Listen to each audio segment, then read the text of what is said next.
Now we have an opportunity to hear a little bit about the Carter family. And with me is Helen Carter, one of the primary members. Thank you. And Helen, we've been talking to Johnny and about Johnny, so not that we don't want to hear more about him, but I'm interested in hearing about the Carter family and the background you girls came from. Well, we started, most people that are familiar with our family at all know that my mother started recording in 1927, and then about 39 or 40, it was 39, we went to Texas and started working with her, and we were just little bitty girls, and we've been working ever since. And so we just keep going. You know, it's just something that you're raised with, and we love it. We really love the people. Well, your mother was renowned as an instrumentalist. She was a fantastic musician. Are you girls all instrumentalists also, as well as singers? Well, I play quite a few instruments. Not near so well as my mother, but my mother played so much guitar. You know, I didn't realize how much she played. I've always played the Wildwood Flowers since I was a little girl, but she also played blues. She played what we call flat pig.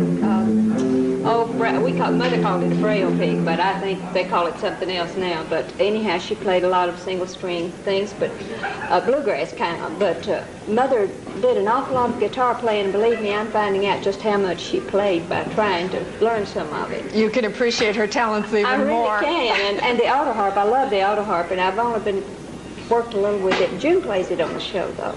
She plays real well. Is there another generation, aside from Johnny and June's, of the Carter family coming along? Well, Anita has 2 children. She has one daughter who sings really well. If you've heard Anita sing, you know she has a beautiful voice. And June, of course, has the 2 daughters, Carlene, who is recording now for Warner Brothers and doing a fantastic job. She's a great writer.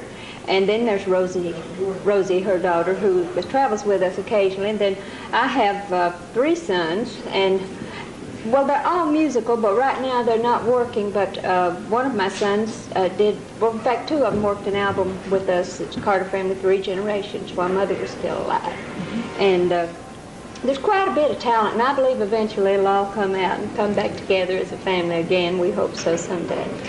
Being performers since you were children, you girls were certainly raised to be, I would think, liberated women. That's right, but people someone asked me the other day what we thought of it, and I said, well, really, I've never had to think of it at all. It was just a part of life. It's been a part of my life. I think my father was probably one of the first men to ever liberate his wife, because there's no doubt in my mind Mother would never have left the hills of Virginia if she hadn't have done it with Daddy's blessing. You know, come out with him, because she was satisfied to be Mama.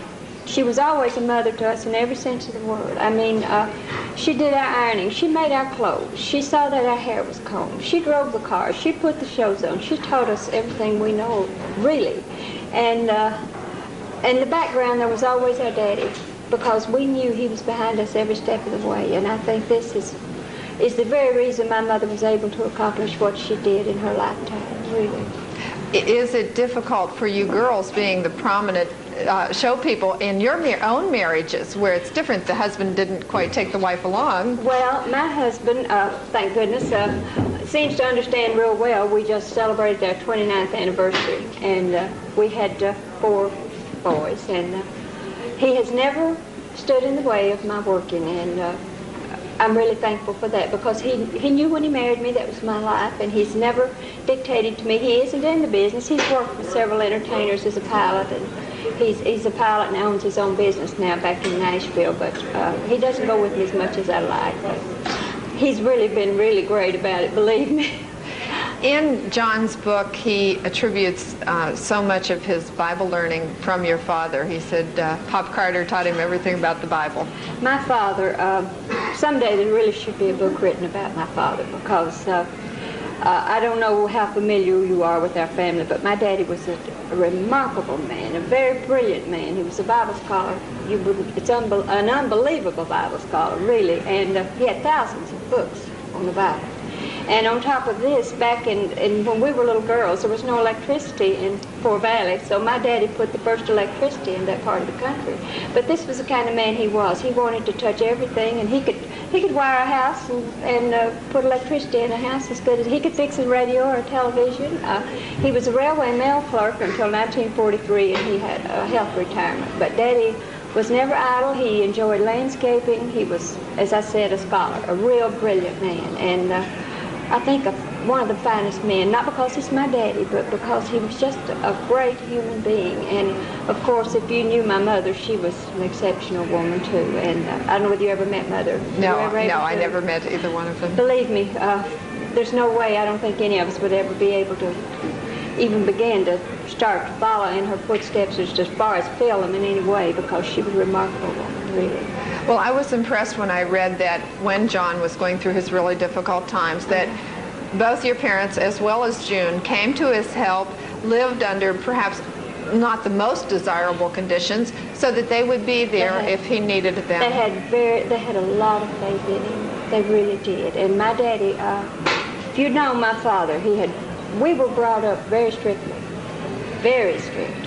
And there were a lot of laws made down. You don't do this, you don't do that. You have to live better than the next girl because you're being watched. This was our life, all of our life. And it was a discipline that we had to follow all through our growing up years. And it got rough when you were a teenager, as we were. We grew up right in the business. And I'm so thankful that my mama and daddy were able to give us the values they did. And they were just great people, and they believed in John, and they were right.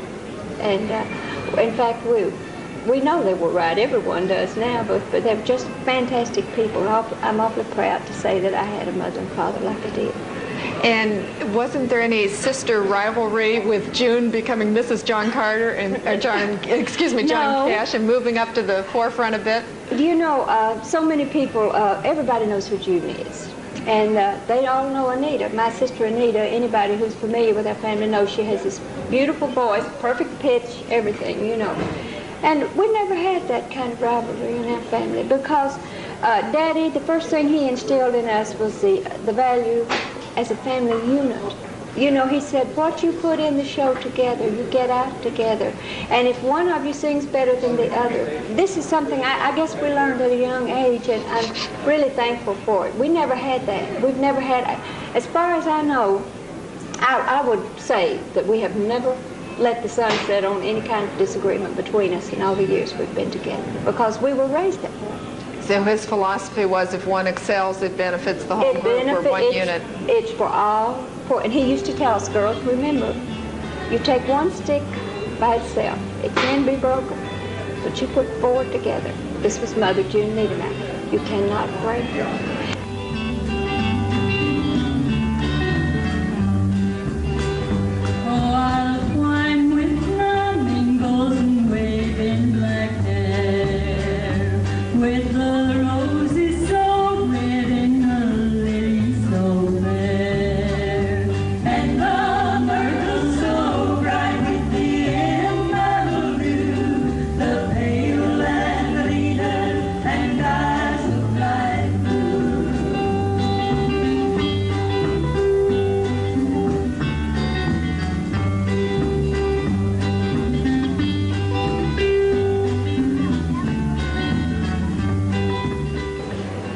There were times when I was dating, would much rather date than to go and play and sing, you know, but Daddy was so right, you know, because we're a unified family, and you can tell it, because we really love each other. We have a love that I think that is really outstanding, especially for people who work and do this, and it carries on into John, you know, because we're all very close, everybody is.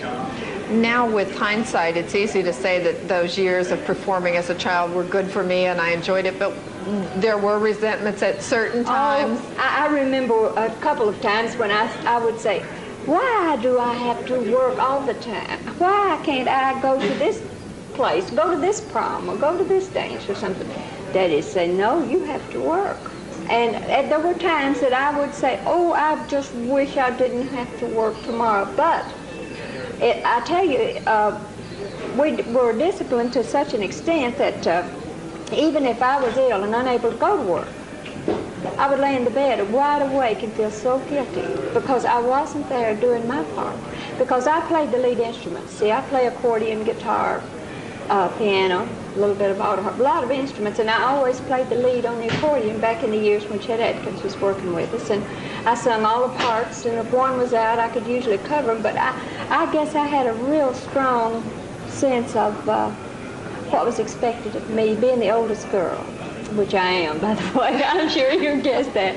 But I loved it. I've loved it all my life. It was always something that I can remember in the years when my mom, you know, it never dawned on me my mother was famous. I don't think it truly dawned on any of us. We wondered how she got in that machine, when the talking machine, you know, we call it the talking machine, the Victrola, you know.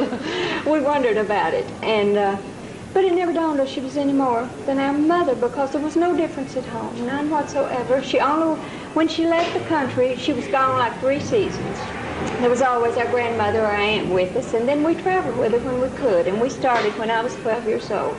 And we started going with her from then on. And so we've always been together. We were never deprived in any way, you know, of the family life. Our family went right with us. So we were all together, except for our daddy. And our daddy, he loved to see us up there, but he was a very private man. And the last time that I remember Daddy being at the show, we called for Daddy to come and take a bow, and we couldn't find him. He was back in the corner somewhere. He didn't care at all about the limelight. He just wanted us up there. That was all. Well, I agree. He was a unique man, and especially for those times. He truly was. And I know when we lost our mother, and of course, you know, there was we got so many beautiful messages from the people about what a great lady she was. And of course, we lost our father 4 years earlier.